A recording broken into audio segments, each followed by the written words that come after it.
บายดีพ่อแม่พี่น้องขอใครเลือกเส้นเก่าเส้นไก่น้องกับสองสาวสารวันมันนี่ฝนตกแห้งทุกคนมาเลขเป็นยังอื่นมาเลขอื่นออกแน่นอนฝนตกแห้งขนาดดูทั้งฝนทั้งลมเนาะผ่าหัวหมวก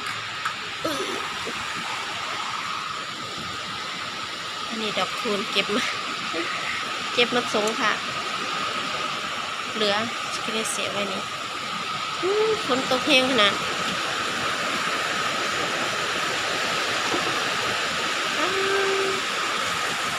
แห้งมักลิ้นนำฝน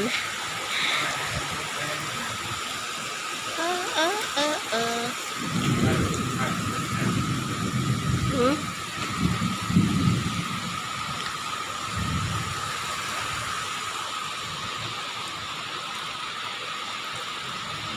โอ้เปิงบรรยากาศทุกคนลมพัดแห้งฝนตกนี่ข้างห้อง ยันพาตกใจเหลื่อม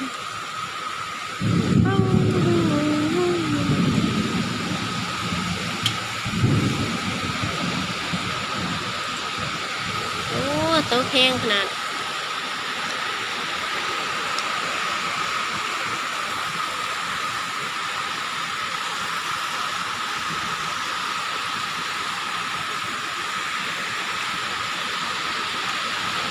มาแรงอึ่งห้องเลยนอน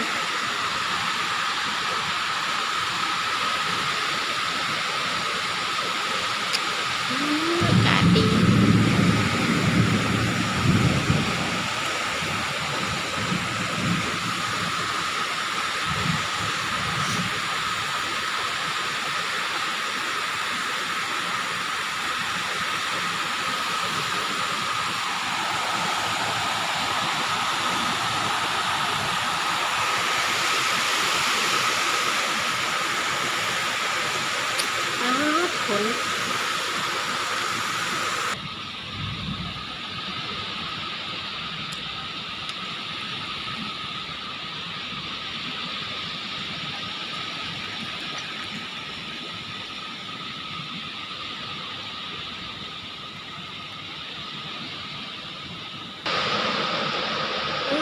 ฝน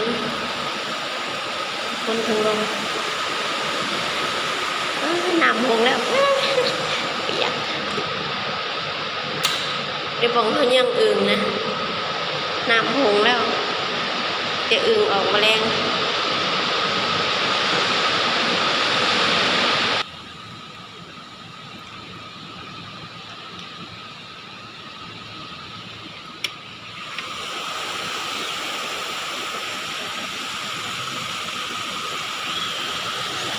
ฝนตกนะทั้งน้ำหงแล้ว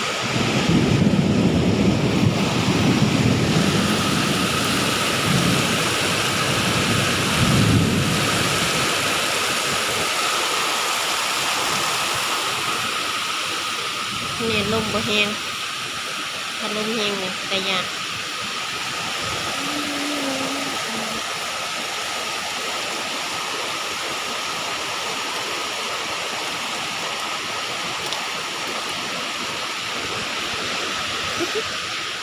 จับลิ้นเย็นดี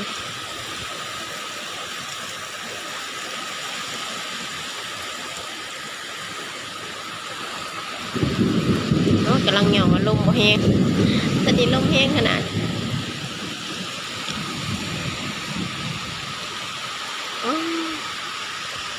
ลมพัดไปพัดมาเลย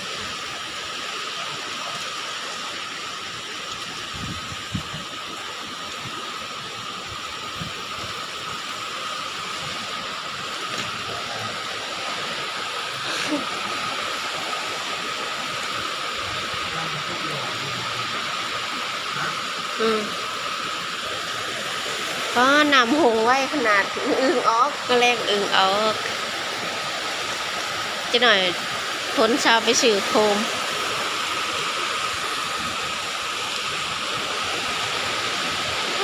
มันลมไปขัดไปขัดมา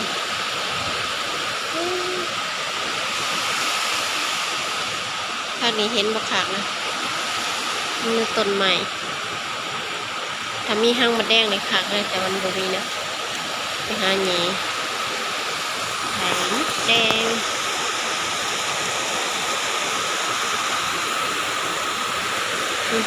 แป๊บเดียวน้ำหงเต็มนะต้นหน้าบ้านน้ำเต็มเลยจ้า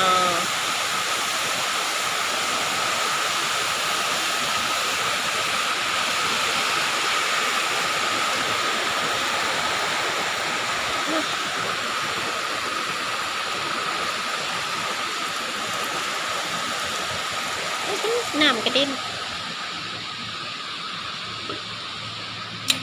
กระเด็น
ลมหวนไปหวนมากเลยเย็นดีสดชื่นสดชื่น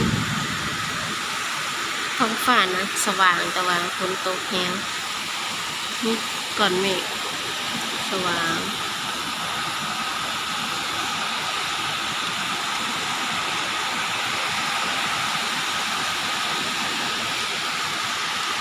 ฝนตกสุดยอดเลยตกหนักมาก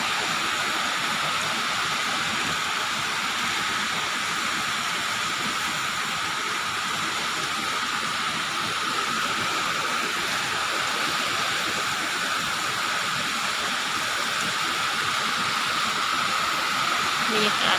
เย็นสดชื่นนะเขาลินสงกรานต์กันฝนตกแห้งโคตรเย็น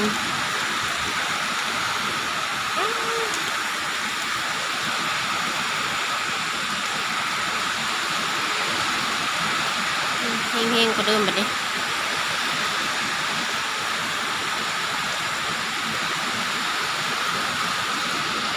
สมัครจับแดด